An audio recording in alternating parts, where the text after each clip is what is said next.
guys, watch out. Little space. Mr. President, welcome. In July 2010, Clinton mania finds its way to the small town of Rhinebeck, New York. Okay, guys, keep walking. President, how does it feel to have your little girl growing up, sir? Hi, sir. Good. The occasion? Chelsea Clinton's marriage to Mark Mizvinsky. It's a private ceremony, but media interest is overwhelming.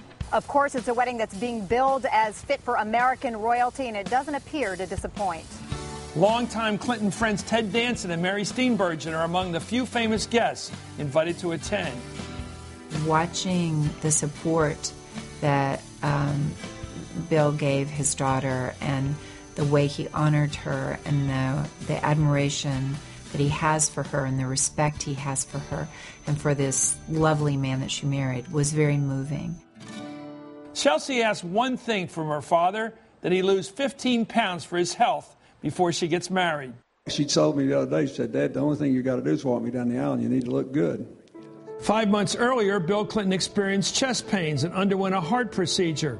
It is not his first time with heart issues. In 2004, he had a quadruple bypass. I think he's always thought about his mortality. I think that's haunted him since he was a teenager. His father lived a short life, and he didn't think he would live too long as well, and so he had to grab every moment he could during life. His daughter's request has the desired effect. Clinton adopts a vegan diet and goes to challenge 5 pounds better, losing 20 pounds before the big day.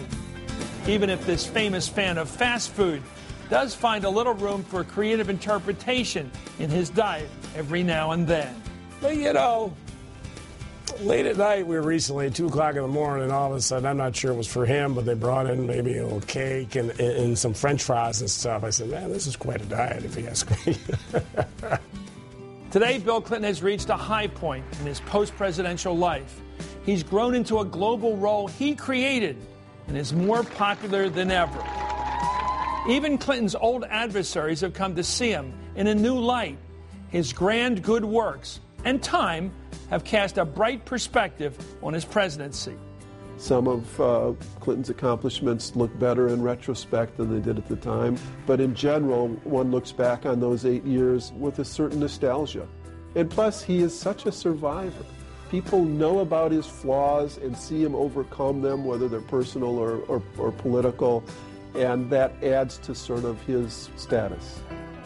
As Bill Clinton looks forward to his future, his wife is also thinking about hers. Hillary Clinton says she's ready to follow in her husband's footsteps and step away from any official role in government.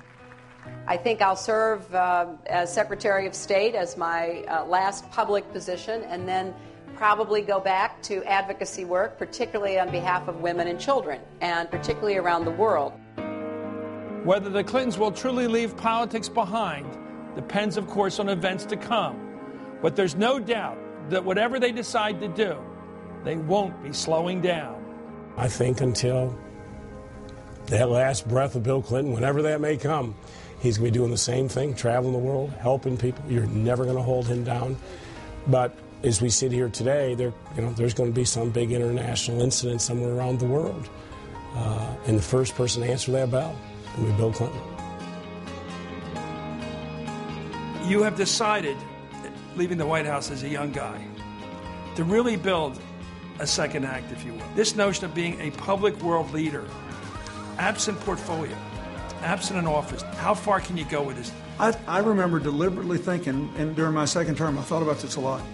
There may be nothing I could ever do that would be as consistently fulfilling and demanding and that could change as many lives as some of the best things we did that I did when I was president.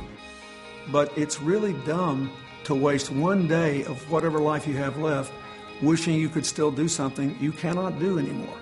So I just decided I'm just going to throw myself into this heart and soul, have the best time I could, and I've had a wonderful time. The better life you've had as you get older, the more you want to give it to somebody else. It's just fun. I love my life now, and I get to do things now when I go places that I never could do when I was president. And so I'm just happy. It's what makes me happy.